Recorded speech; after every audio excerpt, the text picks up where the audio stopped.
In case you weren't aware, there was a recent attack on our power grid in Moore County, North Carolina. It affected up to 38,000 people there, and it happened on the night of December 3rd. Now, the Moore County Sheriff's Department is investigating it as intentional vandalism. Now, these power grid sabotage-style attacks keep happening, and we know they're going to continue to happen. But we need to discuss why these things keep happening and what some of the similarities are between some previous attacks that have happened and why that should concern us in the sense of preparing for the eventual failure of our power grid.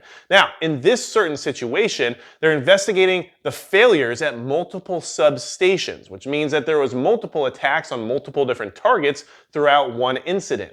And at the same time, we have to keep in mind this affected 5 different communities within the area. So like I said, 38,000 people without power. That's kind of a big deal considering how low level this attack most likely was. Now, there isn't any information about how these substations were attacked or what was used or anything along those lines quite yet. But one thing that always seems to happen with these particular situations is that suspects are never usually found or even brought to anyone's attention. Now, there was one suspect they interviewed that was an activist claiming that this whole situation was brought on from a higher power due to the fact that they didn't agree with some of the officials in North Carolina. However, that person is most likely not involved with the attack, but this should kind of remind you that activism is often blamed for these situations, right? It's very easy to say that this is climate change propaganda and these are people who want to be activists in order to prevent global warming and things like that. But that could be the case. However, what else could it be? And that's what we have to dive into as people who want to be prepared based on the idea that these things can occur even if we don't like the official narrative, right? Now,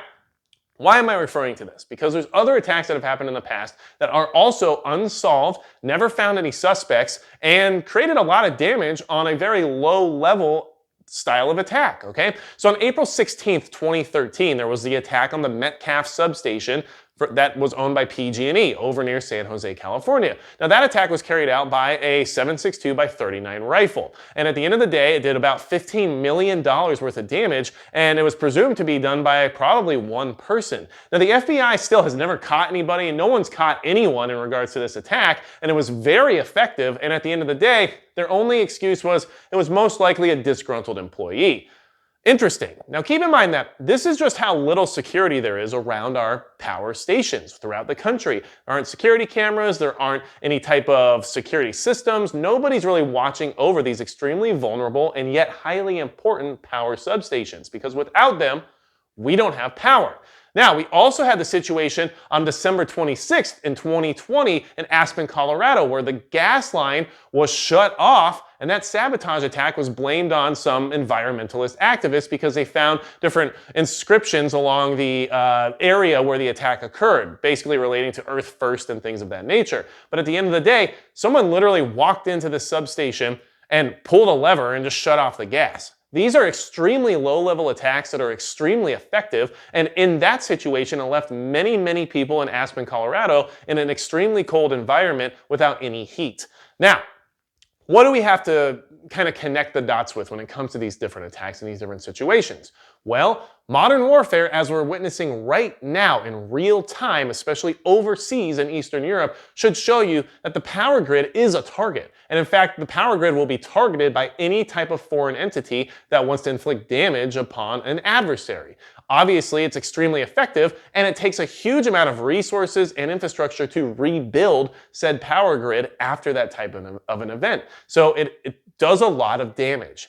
Understand that this is possibly what we're witnessing right now. I'm not blaming this on foreign adversaries or anything along those lines, but I think what we should keep in mind is that these different situations, which never seem to be solved and are extremely low level in the sense of the type of attack that is brought out, but yet at the same time extremely effective, they all have one thing in common, and that's that nobody's ever caught. So in that situation, you should definitely consider the idea that these are different probing techniques that are occurring. People are possibly probing our power grid for weaknesses to find out just how easily they can take us out. And how hard would it be to station certain groups and people within an area in order to eliminate the power grid without the use of expensive high-altitude EMP nuclear weapons that would actually create that type of a situation for the entire country?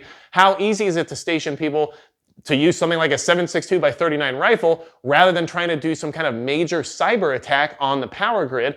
And how easy is it to avoid any blame if no one ever gets caught and there's no suspects that are ever found? Because at the end of the day, These substations, these power stations, are extremely vulnerable and have almost zero security.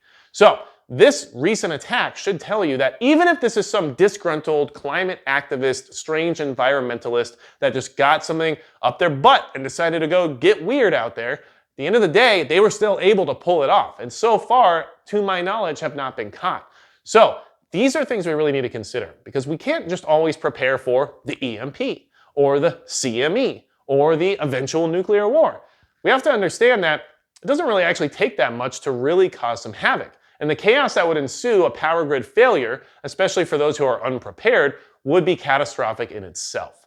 So be aware of the situation, keep an eye on it, and understand that this could literally happen to you in any part of the country you're in, no matter who you are or where you live. Because it only takes one person to take out an entire community's access to power. And that should concern you. And that's going to be it for Magic Prepper.